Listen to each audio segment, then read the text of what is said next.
அதாவது 3rd standard பாப்பாவுக்கும் material வாங்கி வச்சிருக்கோம். 2 யூனிஃபார்ம் செட். ஸோ மெஷர்மெண்ட்ஸ் தான் டிஃபர் ஆகுமே தவிர கிளாத்ஸ் ஒன்றும் பெரிய அளவில் நமக்கு டிஃபர் ஆகாது. ஏன்னா பெரிய 3rd ஸ்டாண்டர்ட் படிக்கிற பொண்ணுக்கும் நான் வந்து 1.5 மீட்டர் தான் கட் பண்ணியிருக்கேன். ஸோ ஷர்ட் பிட் பார்த்தீங்கன்னா 130, அதாவது 1.25 மீட்டர் கட் பண்ணி வச்சிருக்கேன். ஸோ இந்த அளவுக்கு துணி இருந்தாலே போதும். 1.5 மீட்டரே அதிகம் தான். நான் இருந்தாலும் சரி ரொம்ப கஷ்டமா கொஞ்சமா ஏன் வாங்கணும், எனக்கு ஃபர்ஸ்ட் நான் போய் கட் பண்ணப்போ 1.25 மீட்டர் கொடுத்துட்டாங்க. அது கொஞ்சம் எனக்கு டைட்டா இருக்கிற மாதிரி இருந்தது, ரொம்ப கொஞ்சம் கூட மீதி ஆகல.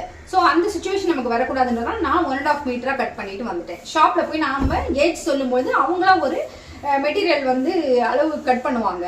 ஸோ நான் என்ன பண்றேன்னா எனக்கு என்ன தேவையோ, எனக்கு கொஞ்சம் ஃப்ரீயா இருந்தா தான் பிடிக்கும். அதனால நிறைய கிளாத் வாங்கி அதுல சைட்ல துணி இருந்தாலும் பரவாயில்ல, கொஞ்சம் ஹைட் இன்க்ரீஸ் பண்ணிக்கலாம், வேணும்னா பிரிச்சு விட்டுக்குவாங்க இல்லைங்களா, அதுக்காக நான் இருக்கட்டுமேன்னு சொல்லிட்டு அதிகமாவே நான் வாங்கிட்டு வந்துட்டேன்.